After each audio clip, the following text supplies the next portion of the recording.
merasmikan karnival pada petang yang berbahagia ini.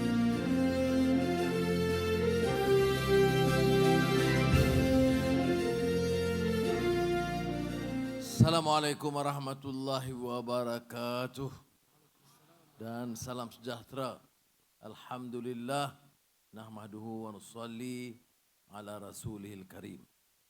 Saudara Chow Kong Yao, Ketua Menteri TKM Datuk Muhammad, Menteri Komunikasi, Saudara Fahmi, KSU ada KP, pembesar-pembesar ramai di Pulau Pinang ini. Termasuk Tan Sri Salim, MCMC dan Majlis Pembangunan Bumi Putra, Tan Sri Khalid. Saya ucap terima kasih atas kesediaan Kementerian Komunikasi, SKMM dan dengan kerjasama Kerajaan Negeri Pulau Pinang selain Majlis Pembangunan Bumi Putra untuk meneruskan dengan ikhtiar ini. Saudara-saudari harus faham ikhtiar ini ikhtiar baru, maknanya dalam konteks negara, perjalanan, liku-liku, usaha membangunkan masyarakat negara ini, transformasi digital merupakan di antara agenda penting ekonomi madani. Maknanya, kalau negara ini nak kita pacu dengan lebih laju dan rakyat nak bersama dalam arus perubahan yang pantas dan kencang, maka tahap penguasaan ilmu dalam bidang-bidang baru harus cepat dikuasai. Generasi saya tidak terdedah dengan teknologi digital. Ini hanya kemudian berkembang lebih pesat di negara kita selepas reformasi industri, itu timbul dengan pengenalan IT, alat komputer. Tapi dalam beberapa puluhan tahun yang lalu, mula secara kencang perubahan yang berlaku. Kalau kita lambat menyesuaikan diri, kita akan ketinggalan.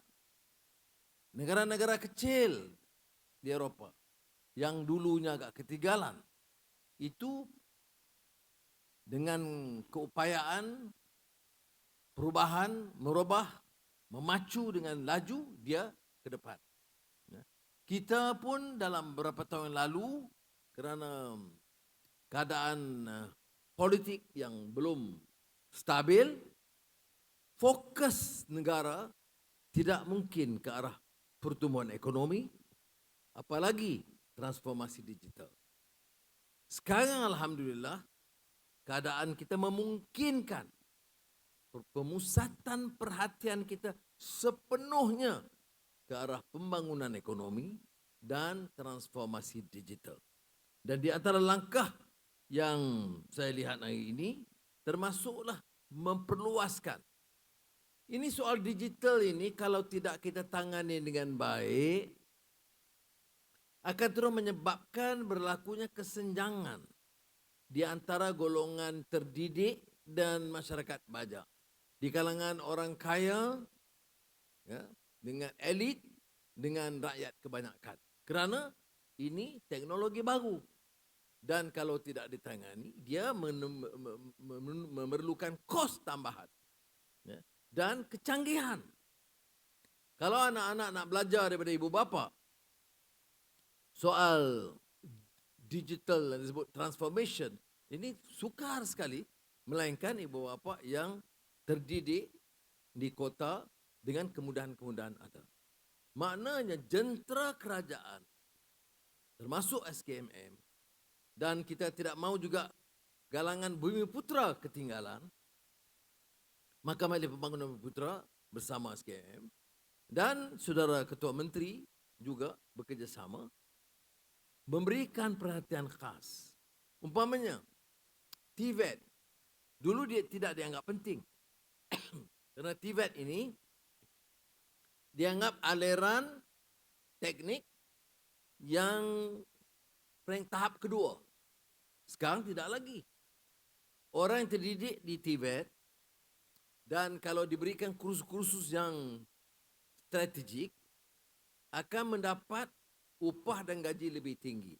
Kalau TVET-nya umpamanya dengan Petronas dan termasuk dalam upaya welding, maka pendapatan minimalnya RM7,000. Dia tidak ke politeknik atau mungkin ke politeknik, tapi tentunya tidak ke universiti. Sebab itu anak-anak terutamanya harus faham bahawa pendedahan kita berikan ini pertama tentunya kerana keperluan sebasa. Kedua, mengelakkan kesenjangan melebar. Ya. Kemudahan yang digunakan oleh orang kaya, bila ada digital transformation, lagi melebar. Orang susah dengan orang senang. Langkah yang kita ambil ini untuk cuba menghalang berlakunya kesenjangan yang terus membengkak atau melebar. Ini bermakna anak-anak harus memanfaatkan sepenuhnya. Dan semua jentera kerajaan, unit penerasan, unit ekonomi, bahagian pentadbiran, pejabat daerah, malih perbandaran, harus berikan kerjasama kerana ini ada mission yang lebih besar. Dia bukan saja satu program khas, digital, dikatakan kecelekan digital. Dulu kita katakan literasi, kecelekan dari segi ilmu. Sekarang ni ada kecelekan budaya, cultural literacy. Sekarang kecelekan digital, digital literacy. Dan digital literacy ini program yang sengaja diperluaskan. Sebab itu ada rencana umpamanya TVET. Itu diperkenalkan juga di Mahat Tahfiz. Kerana terlalu ramai yang ke Mahat Tahfiz, baik, tetapi kalau tidak diperluaskan ilmunya, tidak akan menampung keperluan mereka mendapat pekerjaan dan pendapatan yang lumayan bagi keluarga dan bagi masyarakat. Jadi, sebab itu saya hargai ikhtiar yang diberikan ini, dan saya tadi Saudara Fahmi sebut di Kendali bersama dengan Paddy umpamanya, di mana jelaskan rangkaian itu meluas. Dia tidak mudah, saudara. Saya lihat beberapa langkah diambil negara Eropah, negara ASEAN dan negara China. Dia memerlukan satu dasar yang jelas, clarity in policy, dan execution, pelaksanaan yang sangat jelas. Kalau kita ikut cara kaedah pentadbiran biasa, mana sempat kita fikir soal kecelekan digital. Istilah itu pun istilah baru. Digital transformation, transformasi digital. Ini tak bangkit dalam rancangan Malaysia ke-10, ke-9, tidak ada. Oleh kerana perkara ini baru, penjawat awam sendiri itu harus memikirkan hala, tuju dan pelaksanaan yang lebih baik dan cepat. Kalau tidak, kita ketinggalan. Dan lebih lagi kalangan yang miskin. Miskin bandar, miskin desa, miskin di pedalaman Sabah Sarawak. Itu akan ketinggalan pastinya. Melainkan ada disebut social engineering. Ada tindakan, intervention dari pemerintah melalui jentera-jentera. Dan bedanya pula ialah kerana jentera ini tidak hanya terikat pada birokrasi asal, tapi dikembangkan. Jadi sebab itu saya mahu bukan saja peluncuran program, tapi mesti ada. Semua program kita, pengumuman kita, mesti ada laporan bulanan. Itu beda daripada dulu. Jadi saya ingatkan, Susah Kerajaan Negeri, Rusli ada, dan pegawai daerah, ahli perbandaran, ketua-ketua jabatan harus ingat. Bila kita umumkan umpamanya dulu, tahun lalu, baiki tandas di setiap sekolah. Kita mahu laporan bulanan. Berapa sekolah, berapa tahapnya. Kemudian tahun ini, kita tengok penjawat awam, rumah-rumah penjawat awam, rumah polis, rumah tentera, rumah guru-guru. Dalam keadaan yang sangat daif. Puluhan tahun tidak diambil kisah. Ya. Pengurusan maintenance baik pulih itu sangat lemah. Sebab itu kalau tahun lalu tandas yang diperbaiki di seluruh negara ini 8,600. Bayangkan, Malaysia, negeri hebat, pendapatannya tinggi, terkenal seantero dunia. 8,600 tandas anak-anak sekolah anak-anak kita tidak dapat digunakan. Alhamdulillah, kerana ketangkasan, kecekapan pegawai di JKR, Kementerian Pendidikan, pejabat daerah, selesai masalah ini. Menoktahkan kemiskinan. Laporan terakhir dari Kuala Lumpur, Selangor, Negeri Sembilan, Melaka, kita dapat noktahkan kemiskinan Tegar. Mana yang paling miskin, itu kita selesaikan. Ya. Semua kaum. Dan tentunya kalau di Kuala Lumpur, majoritinya Melayu, tetapi nisbah penduduk India itu tinggi menyelesaikan. Dan kita tak ikut racial profiling. Kalau you miskin Tegar lah. Saya tak kira kaum mana, tinggal di mana, kita selesaikan. Ya. Begitu juga macam sekolah. Bila kita kata sekolah daif, tandas, sekolah kebangsaan, sekolah aliran Cina, Tamil, sekolah agama, kita selesaikan. Ya. Ini Alhamdulillah. Dan begitu juga sekarang ni, dari segi baik pulih, bangunan-bangunan kerajaan, perumahan kerajaan yang sangat daif. Tapi kalau kita tunggu banyak 6 bulan sekali laporan, saya tak boleh terima lagi.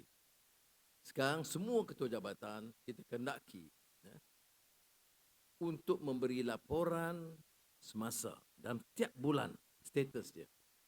Kalau kita umumkan, tak ada makna nak jalankan begitu lama.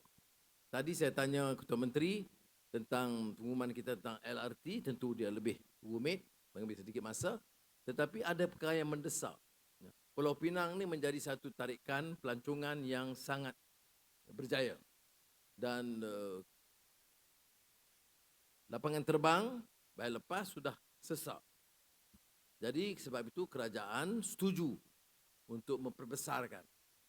Ini memerlukan kajian gitu gini panjang. Saya tanya Ketua Menteri, kalau ikut dari segi kerajaan persekutuan mungkin bermula akhir tahun. Saya tak puas hati. Jadi insya-Allah hari Rabu minggu depan dalam mesyuarat Jemaah Menteri, mungkin pasal itu SS dah bagi sedikit laporan. Saya nak tahu, boleh tak kita percepatkan dana diluluskan, kita percepatkan kerana dia akan mengambil masa 2-3 tahun untuk dia take off. Jadi kita nak kena percepatkan program itu. Kita ada keupayaan untuk melakukan itu. Itu sebagai contoh. Nah, sekarang kalau dalam soal pengenalan tentang soal digital, perniagaan online, apps baru yang diperkenalkan, platform baru, ini semua mesti dengan pendedahan. Masa saya mewakili Port Dickson, saya tengok nelayan miskin. Jual katalah di pantai Port Dickson, tangkap ikan harga RM4. Sampai Seremban RM7, sampai Kuala Lumpur RM11. Ada orang di sekitar Seremban yang sanggup ke Port Dickson kalau dia tahu harga itu betul-betul murah. Jadi maknanya apps baik, platform baik. Yang diperkenalkan itu diperhebahkan, dia tahu beli di mana, jam berapa, dia datang. Akhirnya pendapatan nelayan pun lebih baik dan kos bagi pengguna dan pembeli pun jauh lebih baik. Seperti pagi tadi kita buat jualan madani ala Rahmah di Seberang Jaya.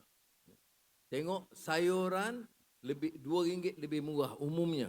RM1 hingga RM2 lebih murah daripada harga pasar. Daging RM3 sampai RM2, RM2 sampai RM3 lebih murah daripada harga pasar. Ayam begitu juga, dan ikan terutamanya, ya, RM1-2. Kerang RM3 lebih murah. Jadi kerana saya tanya bagaimana boleh begitu? kerana dibawa langsung dari kawasan nelayan, ya. Dan kita ada farmer, mungkin pengangkutan dia kepada farmer, kalau di tempat jualan rahmah, dan orang boleh pergi. Ini bunyi biasa, tetapi dia yang membantu kalau kita ada kemudahan, ya, online, yang sebab saya sebutkan dari segi perubahan perniagaan kecil dari segi digital, seperti disebut oleh Menteri tadi, kemungkinan menaikkan, ya, keupayaan dan hasil mereka. Jadi karnival ini, ya, sebab itu disebut pengukuhan kesaling hubungan dan pembangunan usahawan. Jadi saya harap anak-anak terutamanya manfaatkan sebaiknya.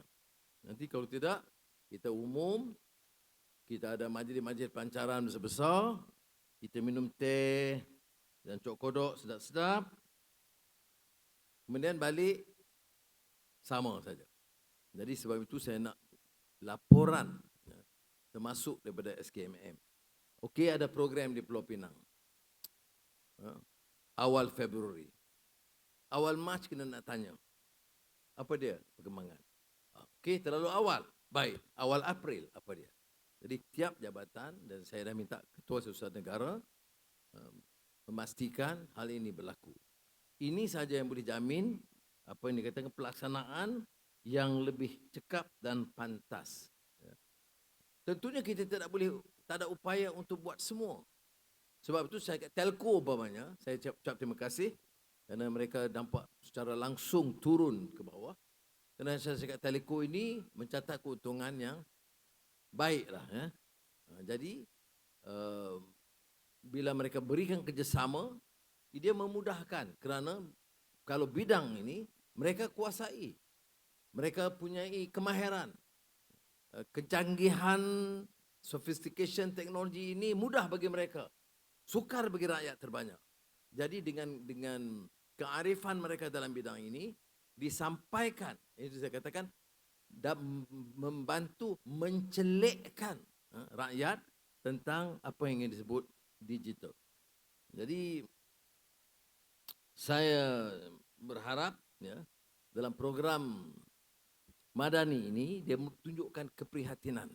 Kerana kita bimbang, kita kadang-kadang senang dengan pelaburan sekian banyak, yang perlu sebenarnya, pelancongan bertambah, ya, tapi apa dia manfaat secara langsung bagi penjajah dan peniaga kecil? Apa dia manfaat langsung dari yang lulusan TVET dan lulusan Mahat, yang apakah mampu mereka bekerja? Apakah harus ada laluan dan ikhtiar baru yang diperkenalkan? Ini bagi saya challenge, ya, kepada atau cabaran bagi kita, iaitu bagaimana manfaat itu diperolehi oleh rakyat terbanyak secara langsung. Ya. Ini saya percaya melalui PEDI, nampak Saudara Fahmi memberikan tumpuan untuk perluaskan skop dan kegiatan PEDI ini, umpamanya yang dikelola oleh SKMM, berapa sekarang? 911, ya. Oh, 911. 911 bahaya. Itu yang dikelola. Di Pulau Pinang, 3 PEDI. Sungai Pinang, Barat Daya, Tasik Gelugor. Nibung Tebai tak ada, Matampau tak ada. Ini pun satu hal. Jadi dia janji pada saya, dalam rancangan. Mana Perdana Menteri kena turun, baru dia nak buat di Nibung Tebai dengan Matampau. Ini satu. Tapi memang dalam rancangan memang ada 186. Dan kalau tanya pendapat saya nak beritahukan Tan Sri Salim, dia orang besar dan korporat yang berjaya, yang dikenali lagi cepat. Saya nak tengok cepat atau tidak 100 itu dijalankan sebelum akhir tahun ini.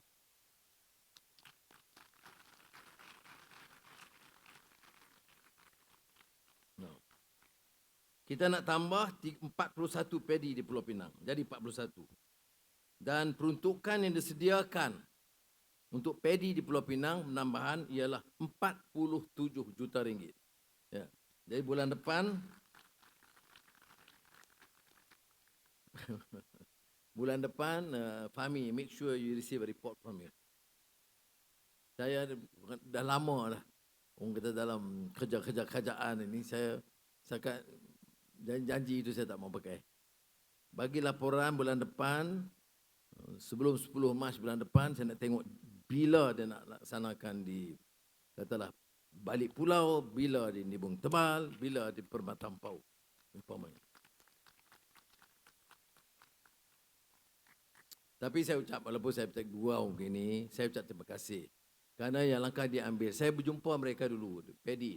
Sampai ke kawasan pedalaman Sabah, Sarawak, Felda Suharto. Ini sudah ada pun PEDI.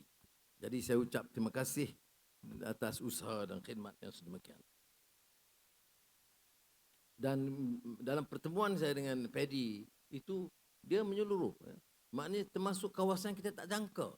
Di mana Ulu Tembeling ke, atau di Kapit, di Sarawak, yang belah pedalaman, tapi datang seorang anak muda yang canggih, dia belajar mungkin di UiTM, tapi dia balik, dia mulakan PEDI.